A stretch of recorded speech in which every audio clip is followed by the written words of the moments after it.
I'm a bit uncultured when it comes to Disney. I haven't seen a number of the classics, including, before this endeavor, Beauty and the Beast. I knew of a couple other non-Disney adaptations as well, so I decided to go watch a bunch of other adaptations. So let's talk about them all. First, here's the basic framework of the original story for context. There is an earlier version of this story, which is much more verbose, but all the films seem to go off the abridged version that came later. And I'm including these upcoming points because they're all references for each of these films. Alright, here goes. Dad is a merchant. Dad has 6 kids, 3 sons and daughters. Merchant cargo gets destroyed and the family becomes poor. Dad goes to retrieve a ship that is returned, hoping for some wealth from cargo. Daughters request some stuff, including Belle requesting a rose. There's no wealth on the ship, he's still poor. He finds the Beast castle on his way back home. The Beast invisibly lays out some food on the table. On his way out, he grabs a rose from the Beast's garden, and that's when he's imprisoned. Beast agrees to let him go if he'll swap for a daughter. The other sisters request Belle go back because she's the one who wanted the rose. She agrees. At the castle, Belle dreams of a fairy who warns her about appearances. At dinner, the Beast asks to sleep with her. She says no. He asks her this every day, basically. She wants to go visit Dad, and the Beast agrees, giving her a teleporting ring. She gets a week of family leave. Dad actually convinces her that she should bang the Beast and ignore appearances. She breaks the promise to stay only a week. She dreams of the Beast dying, so she goes back and resuscitates the dying Beast. He proposes, she says yes. Happily ever after. Okay, let's start with the animated classic from 1997. Don't know why they made this. This is 6 years after the Disney adaptation, so they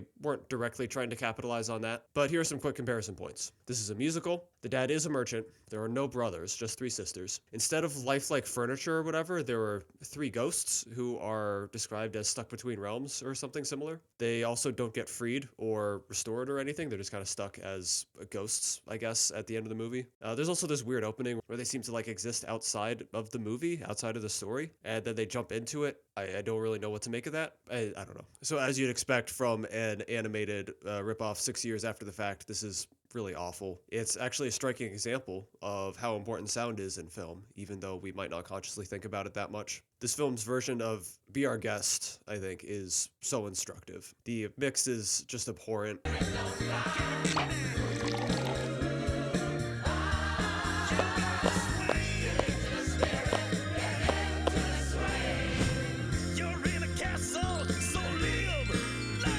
The entire song sounds like it's recorded underwater. It kind of makes me physically uncomfortable to listen to, honestly. It's really bad. And another consistent problem in the film is the way the sound effects are mixed. And in the case of Be Our Guest, it's not called Be Our Guest, it's something else entirely, but it's the equivalent. The sound effects are just not mixed with the song at all. They're just thrown in on top. They don't have the same underwater quality, which could be a good thing, except the sound effects that are used sound completely different than the song, and especially the clapping sounds that they have are just the worst thing I've ever heard in a movie. It's terrible. Even outside of the mixing, the sound effects are basically boilerplate, the most stereotypical you could think of for most movements and things like that. Be the one, don't you think? She could be the one. She couldn't be not the one. Pass the salt. To the point of distraction because you've heard those before in unserious contexts. There are too many people doing intentionally dumb voices for characters, really frustrating. When the music is playing a support role instead of just being a musical number, it just does not know when to shut up. It's constantly going at basically the same pace with no breaks, and it's aggravating. The animation is boring, characters are not memorable. There's no reason to watch this. The worst part is that I paid $3 to rent it. Something as small as a rose. You're very ready with flattering excuses, but that won't save you. You must give me in return one of your daughters. No, never.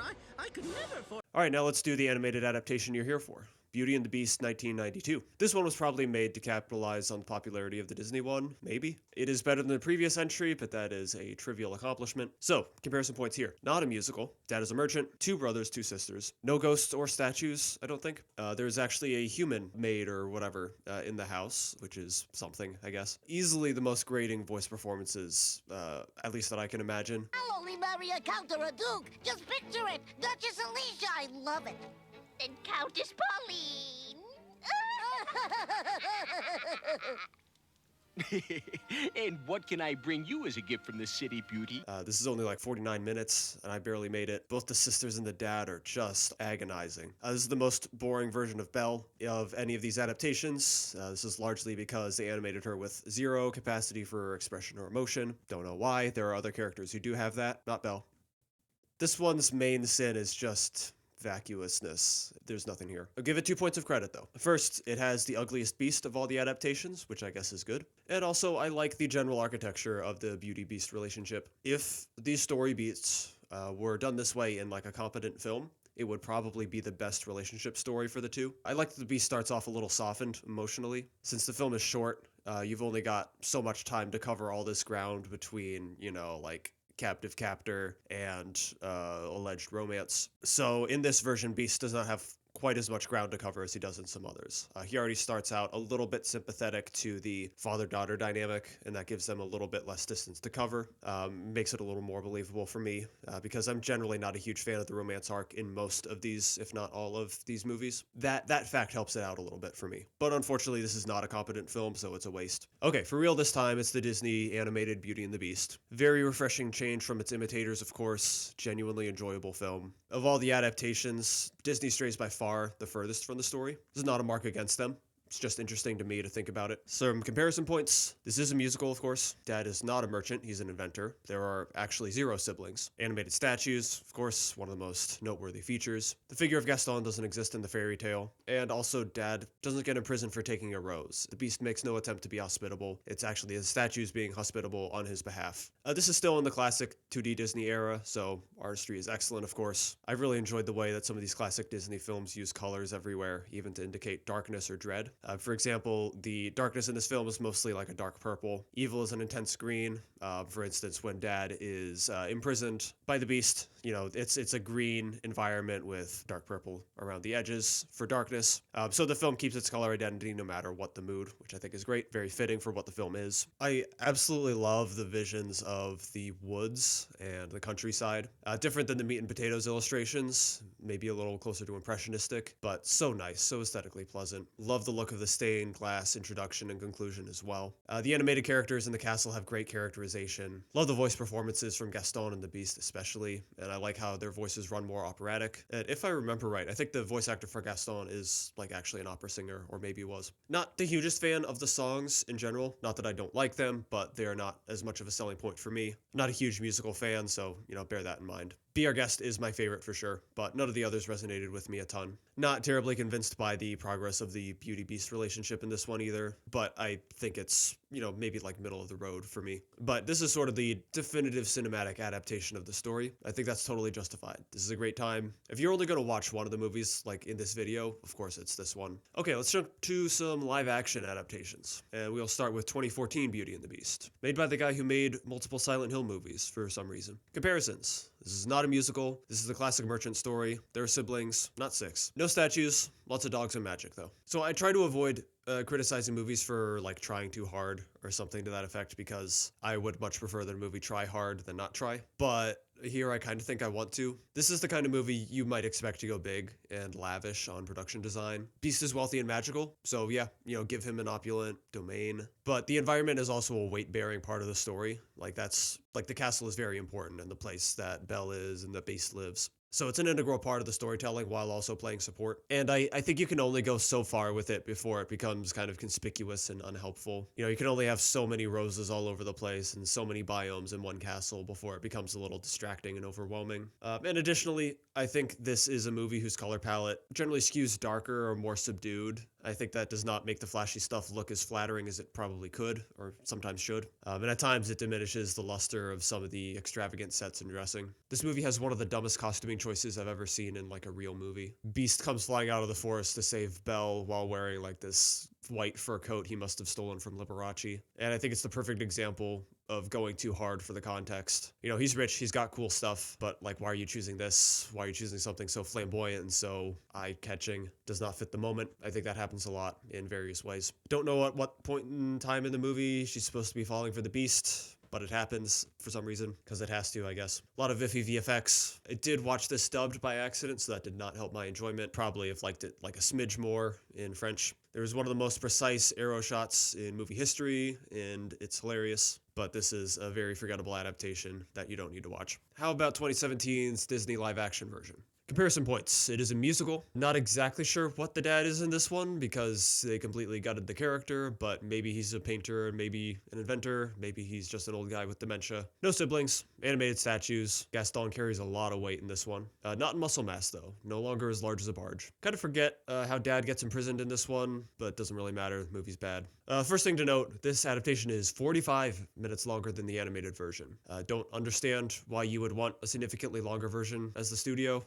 Just means spending more money and you get fewer theatrical slots. And what do they fill it with? Gaston, dead moms, weird B arcs between animated objects and the town. It does use some of that extra time for some relationship time, which I think helps. I think I like the relationship here a little bit more than the animated version, but this just should not be over 100 minutes. Singing is a significant downgrade. I don't have the ear for musical singing that some other people seem to, so I don't know if the people are bad here. I don't know if I would go that far, but they're not singers. The biggest casualty is Gaston, but there's basically no vocal performance that's on par with the original. Gaston suffers in a few different ways, I think. He's mainly a casualty in the transition from animation to reality. He's no longer large as a barge, but is just a guy, basically. Still strong, but not larger than life. Luke Evans doesn't have the golden voice. Then his character change is kind of fascinating to me, because he's basically just out and out a loser now, when in the animated film, he was kind of implicitly a loser. In the original, he and his henchmen have like a classic villain henchman dynamic, but I like it. LeFou was by his side, despite the abuse, because it was basically like the closest thing he could get to actual positive attention, more or less, and actual recognition from the townspeople. And he could only get it secondhand. He is a guy with kind of stereotypically unattractive features, right? Like being comically short, ugly, things like that. So, of course, gravitating to Gaston, who is like an exaggerated version of that, very tall, muscular, masculine. Here, I don't know why LeFou would be by Gaston's side. His characterization here just tells me that Disney didn't trust the audience to understand that Gaston is the bad guy. They just have to make it unbelievably clear that he's actually a loser and not someone you should chase after. The film has a much different aesthetic than the original. Again, casualty of going from animation to live action. Environments aren't as interesting. Too many are like a little bit bland color-wise.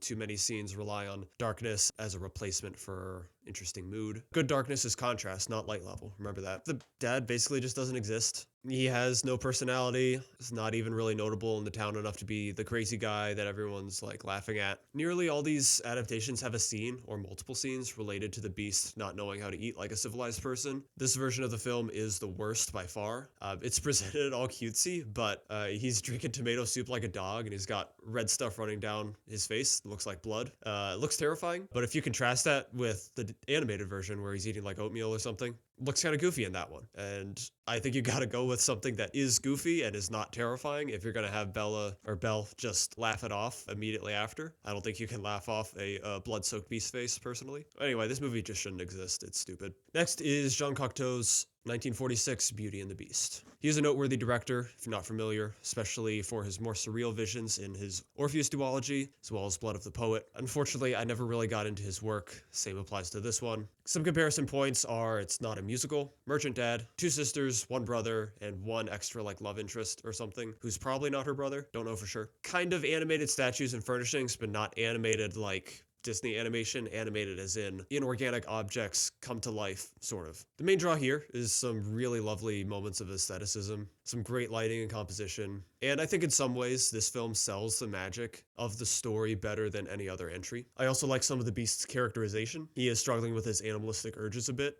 and I think it's fun that his condition isn't just skin deep, it's also affecting kind of the way he acts, the way he thinks, and his instincts. And it could even help, explain his temper and whatnot. Don't buy the romance a ton. This one feels probably the most Stockholm syndrome-y of the bunch because it really leans into what I mentioned in the story about him asking her to marry him. Not easy to overcome, at least for me. Don't think that's super fun. Don't love the general style of costuming. I don't know if the costumes were meant to be appropriate to a specific era or if they were kind of meant to be quietly poking fun at the sisters or the Beast or whatever.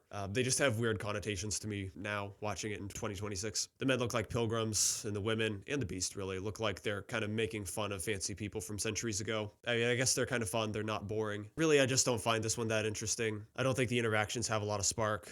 I don't think this iteration of Belle is a very interesting character. She seems kind of nice, but I don't really feel like she goes much deeper than that. I don't feel like there's much weight behind her the way there is in like the original Disney, for example. And then last but not least, we have the 1978 Czech version of Beauty and the Beast. Comparisons. This is not a musical. This is Merchant Dad, two sisters, no brothers, although the sisters pretty much get along, at least much more than in any other adaptation. There are some animated castle features, not with a ton of narrative weight, but like for instance, the clock is definitely there, I think. So this is the brooding gothic reimagining of the story. Here, the Beast is not kind of like a lion as he is in all the other ones, but more like a bird of some sort. And you can kind of see the actor's eyes through the mask, but honestly, to me, it kind of works out as a reminder that it's a person being taken over by a beast exterior. Again, not the hugest fan of the relationship.